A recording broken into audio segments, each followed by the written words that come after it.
வணக்கம். சாரஜோதிடத்தில் சில விதிகள் நீங்கள் தெரிந்து கொள்ள வேண்டும். லக்கணம் நின்ற சாரநாதன் சந்திரனாக இருந்தாலும் லக்னாதிபதி நின்ற சாரநாதன் சந்திரனாக இருந்தாலும் ஜாதகர் பல மாவட்டம், பல மாநிலம், பல நாடுகள் சென்று வருவார்கள். இதற்கு காரணம் என்னவென்றால், சந்திரன் வேகமாக 12 கட்டத்தையும் 27 நாட்களில் சுற்றி வருவார். ஆதலால் சந்திரனில் நின்ற ராசியோ லக்னமோ லக்னாதிபதியாகவோ இருந்தார் இவர் பல நாடு, பல மாவட்டம், பல இடங்களுக்கும் அடிக்கடி இடம்பெயர்ந்து வேலையின் காரணமாகவோ படிப்பின் காரணமாகவும் இதுபோன்று அடிக்கடி பிரயாணம் செய்வார்கள். ஆதலால் பிரயாணக்காரர்கள் என்றும் இந்த கிரகத்திற்கு பெயர் உண்டு. ஜாதகர் ஒரு வட்டம் அடித்து கொண்டே இருப்பார். 27 நாட்களை சீக்கிரமாக சுற்றி வருகிறது அல்லவா சந்திரன். ஆதலால் 12 ராசி கட்டத்திலும் சீக்கிரமாக சுற்றி வருவார். சந்திரனில் பிறந்தவர் அனைவரும் சந்திர திசையிலும் சரி, வெளிநாடு, வெளி மாநிலம், வெளி நாடுகளுக்கும் சென்று வேலைவாய்ப்பை தேடுவார்கள், படிக்கவும் செல்வார்கள். இது போன்ற அமைப்பு ஏற்படும். லக்னத்தில் நின்ற சந்திரனாக இருந்தாலும் சரி, லக்னாதிபதி நின்ற சந்திரனாக இருந்தாலும் சரி, அவர்களுக்கு இந்த அமைப்பு ஏற்படும் என்பதை நீங்கள் உங்கள் ஜாதகத்தை பார்த்து தெரிந்து கொள்ளலாம். இது சார ஜோதிட விதிகள் ஆகும்.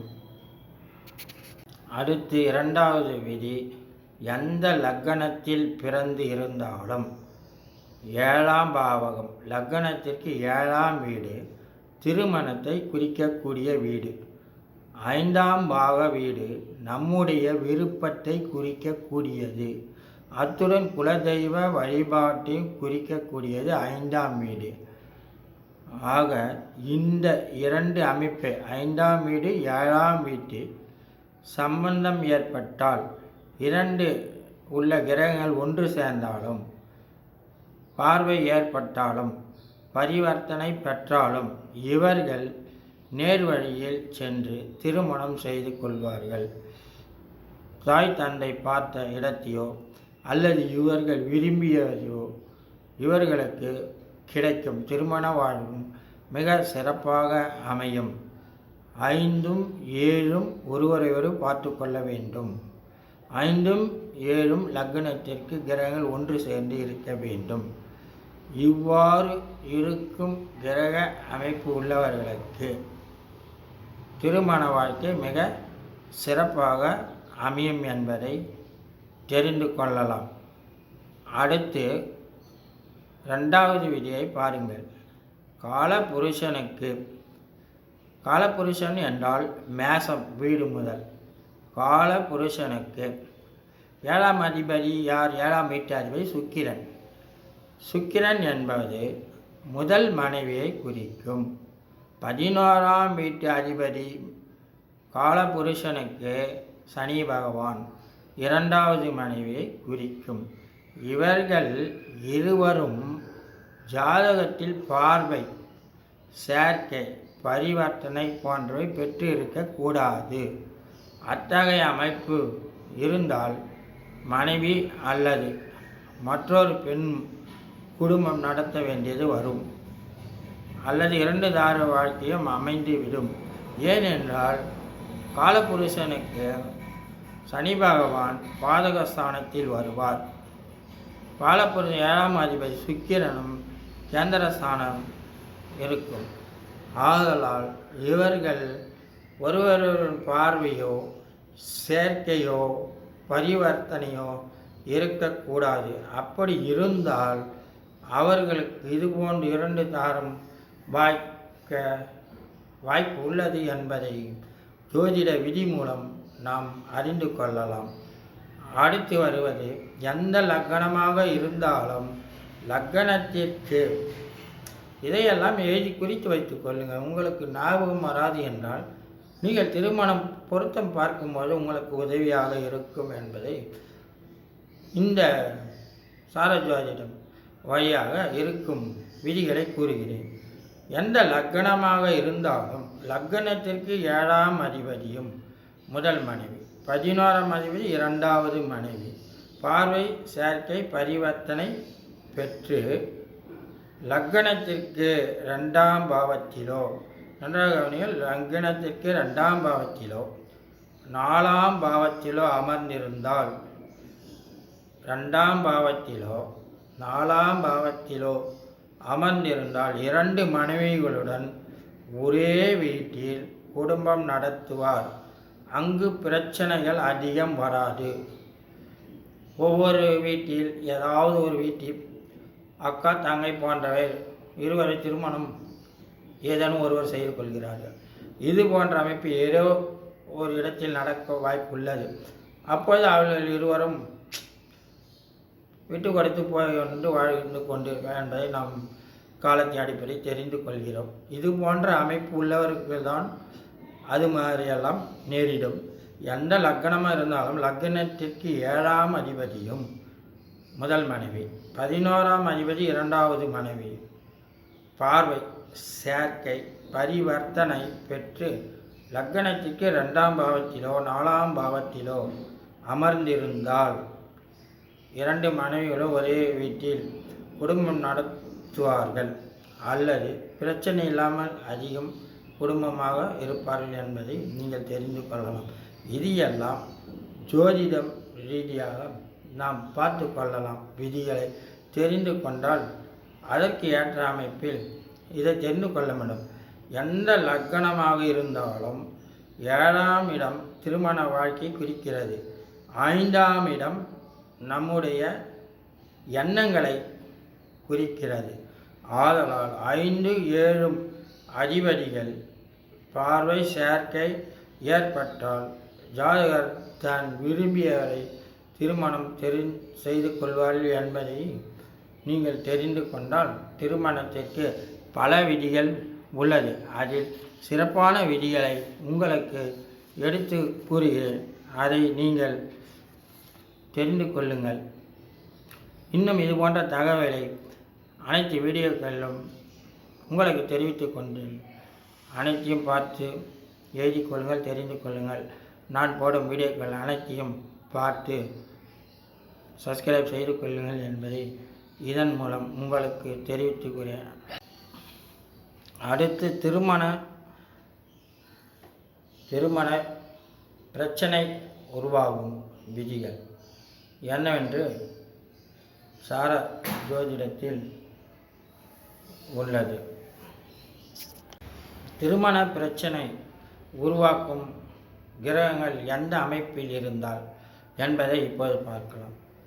எந்த லக்னமாக இருந்தாலும் கால புருஷனுக்கு 7ஆம் வீட்டில் சூரியன் நீச்சம் அடைவதால், அதுவும் சுக்கிரன் வீட்டில் நீச்சம் அடைகிறது. அதனால் சூரியன் 7ஆம் அதிபதியுடன் இணைந்து இருப்பது 5க்கும் 7க்கும் உடைய கிரகங்களுடன் சேர்ந்து இருந்தாலும் திருமண வாழ்க்கை தோல்வி அடைய செய்வார். ஒரு நாள் இல்லை என்றாலும் ஒரு நாள் அவர்கள் வாழ்க்கை தோல்வி என்று கருதுவார்கள். ஏனென்றால் நீச்சம் அடைந்த சூரியன் 7ஆம் வீட்டில் இருக்கிறது. திருமணத்திற்கு பார்க்கும் வீடு 7ஆம் வீடு.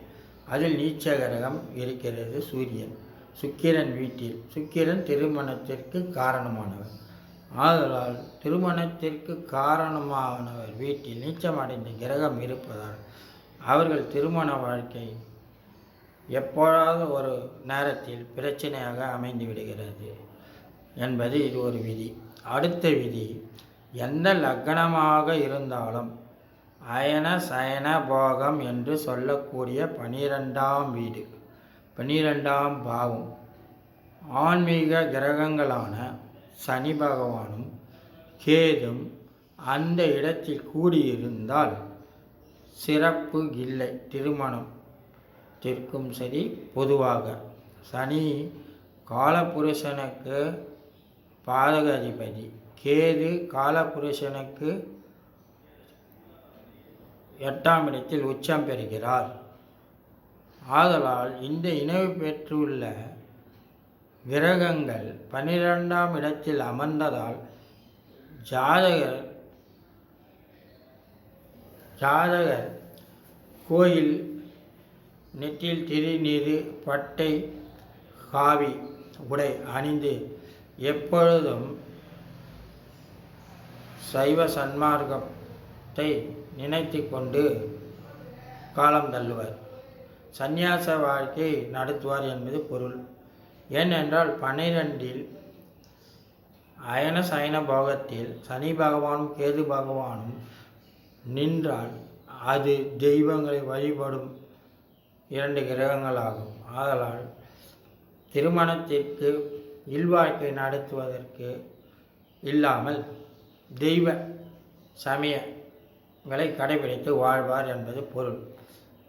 ஆதலால் அதையும் திருமணத்தின் போது பார்த்து கொள்ள வேண்டும், 12ஆம் இடத்தில் உள்ள கிரகங்களையும். ஏனென்றால் இந்த கிரகங்களை பார்க்கவில்லை என்றால் பிறகு அந்த திசை வரும்பொழுது அந்த மாதிரியான அமைப்புகள் வந்துவிடும். இது உண்மை. அதனால் அனைத்தையும் பார்க்க வேண்டும். எந்த லக்னமாக இருந்தாலும் அடுத்து லக்னம் 7ஆம் இடம் திருமணம், 8ஆம் இடம் வழக்கு, தடை, இழப்பீடு, அவமானங்கள், இதெல்லாம் 8ஆம் வீட்டிற்கு உரிய காரகங்கள். அதனால் 7ஆம் அதிபதி பார்வை, சேர்க்கை, பரிவர்த்தனை ஆகியவை 8ஆம் வீட்டில் தொடர்பு கொள்ளாமல் இருந்தால் நல்லது என்பதை நாம் தெரிந்து கொள்ள வேண்டும். ஏனென்றால் 7ஆம் அதிபதி 8ஆம் வீட்டு அதிபதியுடன் தொடர்பு கொண்டால் பிரச்சனை உருவாகும். நிச்சயதார்த்தம் பேசுவது, திருமணத்திற்கு பார்த்து பிறகு வேண்டாம் என்று கூறுவது, பத்திரிகை அடித்து நின்று விடுவது எல்லாம் இந்த 7ஆம் இடம் 8ஆம் இடத்தை தொடர்பு கொள்ளும்பொழுது உண்டாகும். இதையெல்லாம் பார்த்து திருமணத்தை நிச்சயம் செய்தால் நன்றாக திருமணம் நடைபெறும் என்பதை நீங்கள் தெரிந்து கொள்ள வேண்டும். எந்த லக்னமாக இருந்தாலும் காலபுருஷனுக்கு 4ஆம் அதிபதி சந்திரனும், காலபுருஷனுக்கு பாதக அதிபதி சனியும் பார்வையும் சேர்க்கையும் பரிவர்த்தனையும் ஏற்பட்டால் ஜாதகர் காலகாலத்தில் அடைய வேண்டிய யோகங்களை அனுபவிக்க முடியாது. ஆணாக இருந்தாலும் பெண்ணாக இருந்தாலும் திருமணம் அவ்வளவு சீக்கிரமாக நடைபெறாது என்பதை நாம் தெரிந்து கொள்ள வேண்டும். இதைதான் புணர்ப்பு தோஷமும் என்கிறார்கள். ஏனென்றால் சந்திரன் 4ஆம் வீட்டில் இருக்கிறார். காலபுருஷனுக்கு சனி பாதக அதிபதி, அவர் 11ஆம் வீட்டில் இருக்கிறார். 6க்கு 8 சந்திராஷ்டிரம் போல் வந்து விடுவதால் இந்த பிரச்சனை ஏற்படுகிறது என்று ஜோதிடத்தில் கூறுவார்.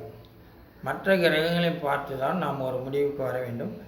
இது எல்லாம் விதிகளும் கரெக்டாக இருந்தால் சரியாக தான் நடைபெறும். விதி பிரகாரம் ஏதேனும் மாற்றங்கள் இருந்தால் சிறிது மாறுபடலாம்.